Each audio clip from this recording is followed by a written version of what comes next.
गिबियावनो बयखौबो बड' निउस इउटुब चेनेलनि गोदान खौराङाव बरायबाय। नोंथांमोननि थाखाय बे समाव माखासे खौरां लाबोदों। भिडिअखौ जोबजासे नायलांनो दाबाव आरो चेनेलाव गोदानब्ला अन्नानै साबस्क्राइब खालामना बेलाव थुना अलाव होनानै ला आरो भिडिअखौ लाइक कमेन्ट शेयार खालामनो गुरै खावलायबाय। दानिया फैदो दिनैनि खौराङाव। गिबि खौराङाव दङ गसाइगाव महकुमानि सिङाव थानाय सेरफांगुरिनि रुपनाथ ब्रह्म गोसोखां गेलेग्रा फोथाराव सेमन्त सतना मन्च पुर्बोत्तरनि बानजायनायाव दिनैनिफ्राय जागायनानै सानैनि हाबाफारिजों हिन्जावसा आरो हौवासाफोरनि गुबुन गुबुन रोखोमनि गेलेनाय बादायलायनाय खुंफुंदों। सा सानजा ओनसोलाव आथिखालनि लाइमोनफोरखौ गेलेनाय बिथिङाव थुलुंगा होनायखौ नोजोर लाखिनानै सेमन्त सतना मन्च पुर्बोत्तरा बेबायदि गेलेनाय बादायलायनायखौ खुंबोदों आरो गोबां रायजो राजाफोरनि अनसायनायबो मोनबोदों। बेबायदिनो दिनैनि बे गेलेनाय बादायलायनायावबो गोबां लाइमोनफोरखौ बाहागो लानायखौ नुनो मोननाय जायो।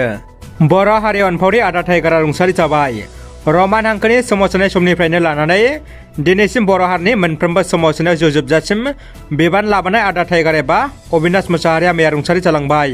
बिथाङा ज' हारिनि हाबा मावबोनायनि मुङाव गावनि थाखाय जेबो लुबैफिनै एसेबां निष्ठाबान मावथिमोन।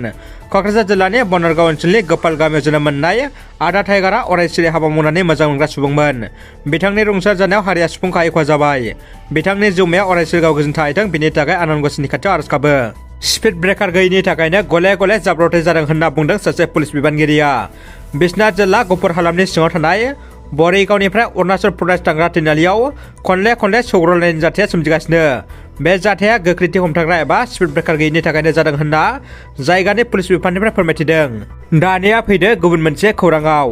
मुंदांखा देंखोगिरिखौ खायसो खालामना खर' गुदुं खालामनाय सुबुङा जेलनि आलासि।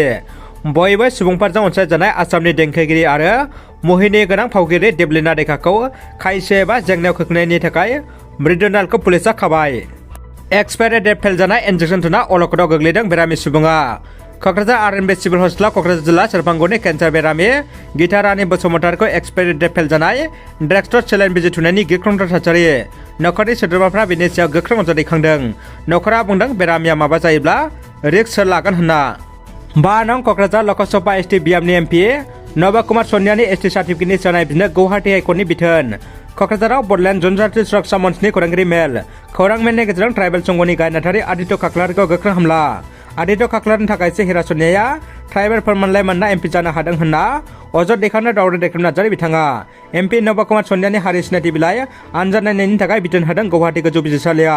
हादोरसा खोलोबनि स्क्रुटिनि कमिटिखौ आनजाद खालामनो बिथोन होदों गुवाहाटी गोजौ बिजिरसालिया। दानिया फैदो जोबथा खौराङाव। बिटिआरआव फुटबलनि थाखाय गोजोनथाव खौरां। भारत हादरनि गोजौ थाखोनि गेलेमु फुटबलखौ क'क्राझारावबो खुंफुंगोन।